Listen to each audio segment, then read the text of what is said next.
Hello guys, in this video we're going to be going over just kind of like a brief introduction on how we would graph log functions.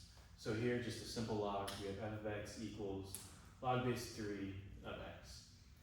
So before we get into the graph, just kind of like thinking about what is this actually if we rewrote it as an exponent. And we could rewrite this and just say fx is y. We could write this as 3 to the power of y equals x.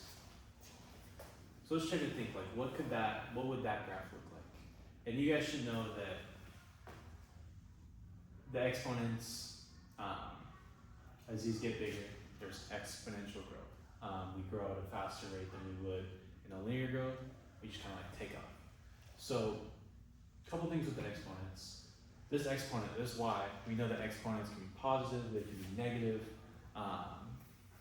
because if we make this a negative power, it's just going to give us a fraction, a smaller and smaller fraction.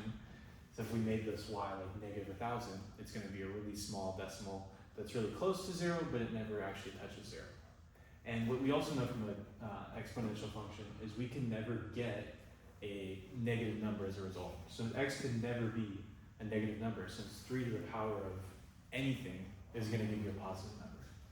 So thinking back to the log graph, that means that we have this invisible line. It's called a vertical asymptote at the x value is 0. So we have a vertical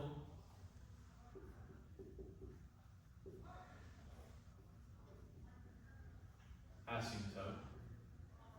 I think I spelled it wrong. It'd be very bad if I spelled it wrong. I'm not going to check it either, so let's hope. We have a vertical asymptote at x equals 0. That means that we can draw this little dashed line at 0, and our graph is never going to go to the left of that, since we cannot have a negative number inside our log. So what do we do after that? What I propose what we do after that is we take 2 points. So our first point, and these 2 points are not just randomly chosen.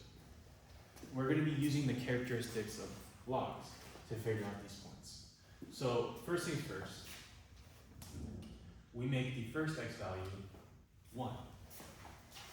We do this for all log graphs, or all log functions when we're graphing.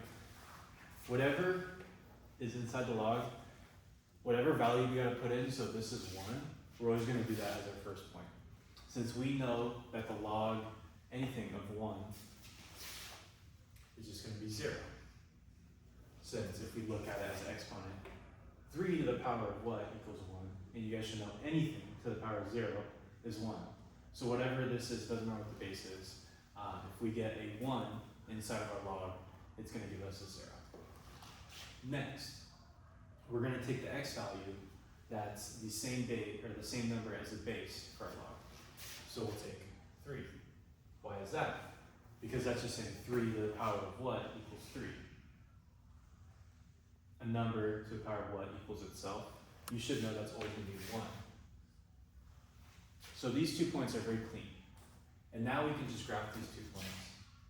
Let's say 1, 2, 3, and then 1. And so we have this point at 1, 0.